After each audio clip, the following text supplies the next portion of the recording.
মাগরিবের নামাজের পর, এশার নামাজের পর, অথবা যে কোনো নামাজের পর মসজিদের মধ্যে আপনি বসা,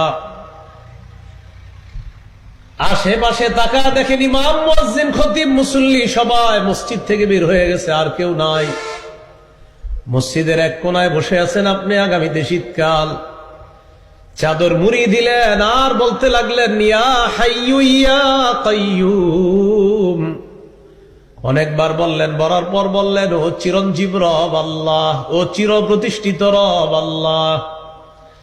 আপনার নবী হাদিসের মধ্যে বলছে এই দুই নাম নিয়ে যেন আপনার কাছে দোয়া করি। মাবুদ, আমার ব্যবসায় বরকত হয় না, মেহেরবানি করে তুমি ব্যবসায় বরকত দিয়ে দাও। মেয়েটার বিয়ের ব্যবস্থা হচ্ছে না, তুমি ব্যবস্থা করে দাও। আল্লাহ, আমার সন্তান বিদেশে পাঠানোর জন্য কত চেষ্টা করতেছি, হচ্ছে না, মেহেরবানি করে তুমি ব্যবস্থা করে দাও। নবীজি বলেন এই দুইটা নাম হলো আল্লাহর ইসমে আজম।